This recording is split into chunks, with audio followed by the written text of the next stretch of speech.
Ben ritornati cari telespettatori, grazie di essere qui con noi e noi siamo con Nicola Mazzonetto, direttore di Confservizi Veneto, grazie di essere ritornato. Grazie a voi. Allora, l'occasione è importante visto che siamo un po' da rinizio anno per quel che riguarda le persone che studiano eccetera, e parleremo quindi sia dei servizi offerti da Confservizi ma anche di un'opportunità molto interessante che è quello dello studio per entrare in modo efficace e penetrante e il più rapido possibile nel mondo del lavoro, e quindi l'Università Uninettuno. Che cos'è questa realtà? Come si va a collocare? A chi serve? A chi è rivolta? Cosa è successo? Insomma, ci sono tanti cambiamenti molto interessanti e poi, come sempre, è bene spiegare le attività svolte da Confservizi. Allora, direttore, prima di incominciare insieme, poi tra l'altro dopo lei ci racconterà anche, in qualche modo è paladino ambasciatore anche dello sport, quindi ha anche una duplice veste, quindi le sue recenti performance e non solo, cose molto interessanti. Vorrei vedere con lei il servizio che abbiamo realizzato in occasione dell'apertura dell'anno accademico, in certo qual modo possiamo definirla così, proprio presso la sede padovana di Uninettuno, quindi esiste una sede fisica anche nel territorio del nord-est, molto vicino a noi, ma poi il direttore ci spiegherà bene come si svolgono le lezioni, qual è la peculiarità. Vediamolo insieme. È giudicata dall'Agenzia per la valutazione del sistema universitario e della ricerca come terzo ateneo italiano tra telematiche tradizionali, sia statali che private, e prima tra le telematiche. È Confservizi Veneto, il polo tecnologico dell'Università Telematica Uninettuno, nella cui sede padovana si stanno svolgendo le prove d'esame. Sono ben 169 gli studenti che si sono presentati alla sessione di valutazione, con 63 iscritti alla facoltà umanistica e 106 a quella scientifica. Confservizi Veneto è diventata polo tecnologico universitario di Uninettuno a seguito di un'esperienza già maturata alcuni anni fa in collaborazione con l'Università di Padova. Qui abbiamo già laureato 460 persone, 460 persone tutte provenienti dalla pubblica amministrazione, dalle aziende che noi associamo, quindi le aziende di pubblico servizio. Abbiamo rilanciato questa attività universitaria con Uninettuno, che è la prima università telematica mondiale con 256 sedi in tutto il mondo, e siamo orgogliosi di avere il polo e rappresentare il Triveneto come Confservizi, perché è un'università di eccellenza premiata a New York 2 anni fa come la migliore piattaforma di e-learning mondiale, quindi assolutamente un servizio di prim'ordine. Le università tradizionali, il calo delle iscrizioni è palesemente a ribasso, aumentano invece le iscrizioni sulle università telematiche. Il polo tecnologico di Confservizi Veneto segue gli studenti sin dai primi passi, un'università telematica a distanza che garantisce un titolo di studio accademico riconosciuto a livello internazionale, con lauree di primo livello attraverso 6 facoltà e 25 corsi di laurea in 5 lingue. La nostra università sicuramente è basata su un modello che si caratterizza per la sua grande flessibilità, cioè noi cerchiamo di offrire agli studenti di varie età, di varie fasce d'età, l'opportunità anche di qualificarsi, no? E di adeguarsi ai tempi odierni e anche alle nuove figure professionali, no? Che sono emerse in questi ultimi anni. I titoli sono quelli della laurea triennale, lauree magistrali e master di primo livello per ora. Stiamo per istituire anche un dottorato di ricerca nella facoltà di ingegneria. Uninettuno è particolarmente indicata per le persone che vogliono frequentare l'università ma a causa della propria attività lavorativa non hanno la possibilità di frequentare i corsi tradizionali, e al tempo stesso va a formare con una propensione all'innovazione e alle nuove tecnologie, un modello quindi frutto di oltre 25 anni di ricerca che ha ricevuto riconoscimenti pubblici e il marchio di qualità eccellente. Ho scelto questo tipo di corso perché mi permette una maggiore flessibilità, riesco sia a studiare che a lavorare.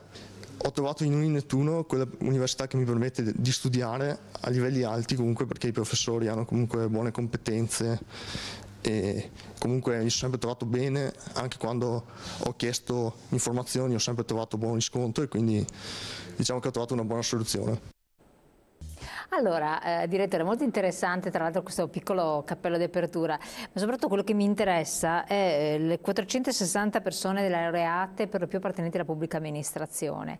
Questo dà un'apertura molto importante, cioè persone che si trovano all'interno, incardinate nel sistema già lavorativo, però hanno bisogno di un titolo di studio per varie ragioni e che non hanno la possibilità di frequentare gli ordinari corsi. Quindi questo dà un titolo di studio riconosciuto nell'ambito della pubblica amministrazione, Uninettuno. Sì, abbiamo questa possibilità di avere con noi una università che è riconosciuta dal Ministero della Pubblica Istruzione, quindi rilascia titoli universitari riconosciuti in Italia e nel mondo. Ah, quindi anche all'estero, per quello che sono in 5 lingue. No? Questa è un'università nazionale, ma di per sé ha una valenza internazionale. Tant'è che ha oltre 250 sedi in giro per il mondo, e in giro per il mondo gli esami vengono fatti all'interno delle ambasciate italiane, quindi cioè siamo una istituzione. Esatto, 250 sedi sono tantissime. Sì. Cioè vuol dire che una persona, adesso non so in quale stato potrebbe essere, magari in Germania, può pensare di iscriversi a Uninettuno facendo gli esami presso l'ambasciata, però con i corsi online, dopo ci spiegherà bene come funziona, e ha questa opportunità anche all'estero? Assolutamente sì, una connessione, un PC per studiare. Per fare l'esame ci si avvale della sede dell'ambasciata italiana di quel paese lì. 250 paesi coperti, abbiamo quasi tutto quanto il pianeta coperto, diciamo che sì, Australia, Nuova Zelanda, cioè si arriva veramente da ogni parte del mondo. Questo è anche un elemento importante per noi, perché stiamo spingendo molto sul mondo anche dello sport, visto che lei è uno sportivo, bisogna ricordarlo. Perché stiamo lanciando una proposta per i professionisti dello sport che girano per il mondo. E sono giovani, non hanno sempre la possibilità di continuare gli studi, esatto. A volte i genitori li frenano perché temono che sia compromessa poi il loro futuro lavorativo, esatto. Vero? E quindi questa è un'opportunità che viene data e che daremo agli sportivi, ma di per sé la diamo a tutti. Io provo a immaginare quante famiglie in questo momento che devono decidere che il figlio deve andare all'università, magari il figlio vorrebbe andare all'università all'estero, no? Però le risorse economiche della famiglia non lo permettono, e quindi il genitore che magari vorrebbe dare al figlio un'opportunità di andare all'estero, però le risorse economiche della famiglia non glielo permettono. Ecco, con Uninettuno il ragazzo potrebbe andare all'estero, avere meno spese, frequentare una università internazionale e anche fare un'attività lavorativa all'estero, o fare un'esperienza all'estero e quindi con un risparmio economico enorme per le famiglie. Perché dice potrebbe fare esperienza anche all'estero? Cioè, se fisicamente si iscrive qui, no? Sceglie uno dei 25 corsi di laurea, giusto? Questo non so quale possa essere. Da un titolo di studio che è riconosciuto a livello internazionale, ma l'esperienza all'estero come avviene? Perché voi avete, perché l'università ha contatti col mondo del lavoro in altri paesi? Cioè, sì, spieghiamo bene il passaggio. Allora, ci sono molti ragazzi che vorrebbero fare un'esperienza dopo il liceo, o comunque la ragioneria, vorrebbero fare un'esperienza di almeno un anno all'estero, quindi per imparare la lingua. Okay. Sì. E rischiano di perdere un anno accademico. Allora noi diciamo, ok, vai all'estero, fai l'esperienza di lingua che in quel paese del mondo che ti piace, ma iscriviti all'università perché noi ti seguiamo sul paese dove sei. Quindi vai all'estero fisicamente, però continui a studiare. Se sei in America, sei in Australia, ti seguiamo anche in Australia.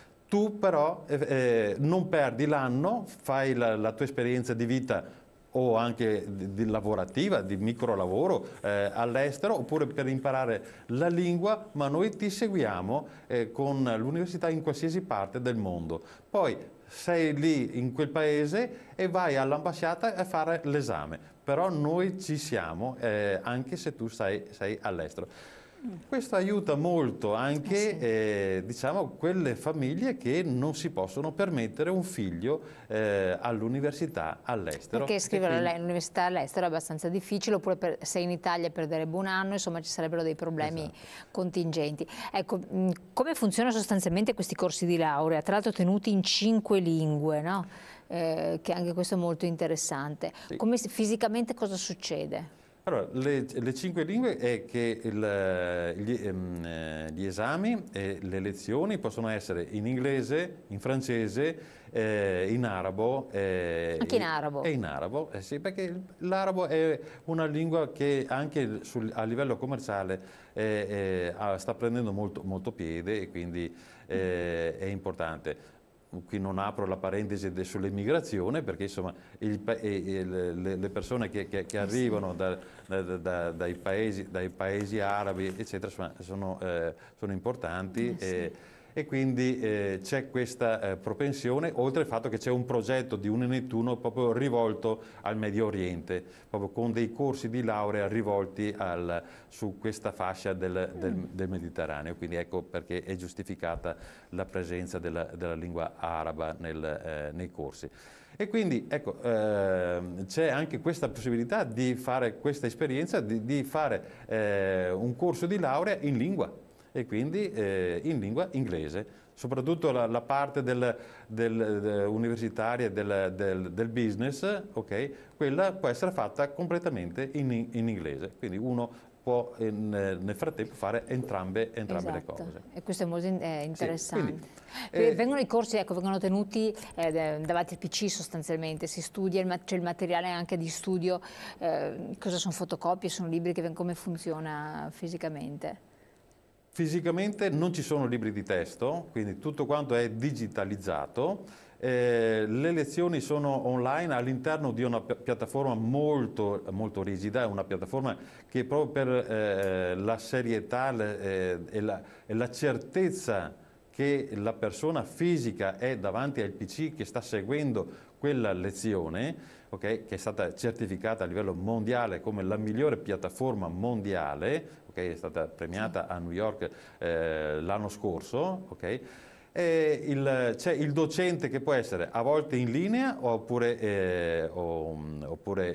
in differita, e all'interno della lezione quello che il docente spiega, alla fine della lezione arriva sul PC il materiale, cioè le slide o il pezzo del testo che può essere stampato, arriva all'interno del PC. Ora, questo già succede in alcune università particolarmente evolute sul piano tecnologico, già succede nei paesi dell'estremo oriente, Giappone, in Corea, all'interno delle università. Alla fine della lezione il docente fa un click e manda nel PC dello studente tutto il materiale. Non si comprano più testi, quindi non si spendono tutti anche quei qui soldi. viene azzerato il costo del testo cartaceo. Allora, mi sono laureato con una università telematica molto famosa, ma vi garantisco che non è stata un'esperienza pagante. Come viene valutata UniNettuno? Ha la possibilità di mettere gli studenti in rete con altri paesi esteri? Sì, grazie di questa domanda molto appropriata, perché come abbiamo detto questa università, essendo l'unica università, UniNettuno è l'unica università che ha oltre 250 sedi in giro per il mondo, ci sono in linea ragazzi, studenti, lavoratori che sono dei vari paesi del mondo, quindi ci sono delle chat all'interno in cui tu in quel momento stai seguendo quella lezione e puoi interagire con un ragazzo che è in Arabia anziché in Vietnam, anziché a Londra, anziché negli Stati Uniti, in qualsiasi stato degli Stati Uniti, e puoi interagire. È chiaro che c'è bisogno della conoscenza almeno di una base di lingua inglese, però si interagisce all'interno della stessa piattaforma finché si sta seguendo quella lezione, perché quella lezione in quel momento può essere seguita in giro per il mondo, almeno in altri 250 paesi. Ma non è, ecco, la lezione è a un orario ben preciso, oppure quando una persona, quindi c'è la libertà di connettersi? Un attimo solo che c'è una libertà di orario, ma la chat invece è proprio reale in quel momento. In quel momento, in qualsiasi fascia di orario, ma anche proprio per l'effetto dei fusi orari, può essere che tu hai 7 ore di vantaggio, magari uno studente ha 7 ore più avanti e l'altro ha 7 ore dopo, però tu puoi parlare contemporaneamente con un ragazzo che è in Giappone, ma anche con un americano. Indicativamente, quanto costa laurearsi con un Nettuno tipo ingegneria? Con Unittuno è l'università telematica che costa meno di tutte quante le altre università. Con la convenzione Conservizi Veneto c'è un ulteriore sconto che possiamo offrire a chi si iscrive attraverso il nostro polo tecnologico, che vale per il Triveneto, quindi Veneto, Friuli, Trentino e Friuli Venezia Giulia, e anche una parte dell'Emilia Romagna. Il costo anno di per sé sarebbe di 2.100 euro all'anno per i 3 anni, ma con noi c'è la possibilità di iscriversi a 1.600 euro. 1.600 euro di tassa universitaria. Ma come mai c'è una convenzione che si attua come? Abbiamo strappato una buona convenzione che siamo qui a mettere a disposizione dei cittadini del Triveneto, dei ragazzi del Triveneto. Ah, per il Triveneto, quindi c'è Confservizi ha concordato con Unittuno, visto che ne è in qualche modo inserita, incardinata questo tipo di offerta, quindi tipo laurea in ingegneria di 3 anni? Una laurea triennale, lo studente deve mettere nel conto che spenderà con l'iscrizione attraverso Conservizi Veneto 1.600 euro all'anno, moltiplicato per 3. E con l'aggiunta che noi forniamo anche una segreteria fisica, quindi c'è una persona, ci sono delle persone che sono dedicate per orientare lo studente, per svolgere tutte le pratiche burocratiche di iscrizione, di registrazione degli esami, e diamo anche la sede fisica per fare l'esame. Quindi la sede che abbiamo visto, le immagini, queste qua di Padova, tra l'altro vicino alla zona industriale, comunque vicinissimo anche al centro storico, la vostra sede di Conservizi è anche quella dove si svolgono gli esami di fatto, quindi è una logistica anche facile da raggiungere, non deve andare a Roma anziché a qualche sede di ambasciata, chi si trova nel nord-est. Sì, nell'ultima sessione di esami abbiamo avuto circa 200 ragazzi, o comunque anche lavoratori, studenti lavoratori che hanno partecipato agli esami all'interno della nostra sede. C'erano persone che arrivavano, Veneto, ma c'erano anche dell'Emilia Romagna, alcune erano anche del Friuli. Diciamo che Padova è abbastanza centrale sul territorio, facile da raggiungere, infatti. Ben collegata anche con i treni, quindi siamo fuori dall'autostrada, quindi molto raggiungibile anche con la macchina, quindi agevole sotto questo aspetto. Punto di vista. Rispondiamo anche ad altri vostri messaggi, voi mandateceli, pochi secondi di pubblicità tra poco.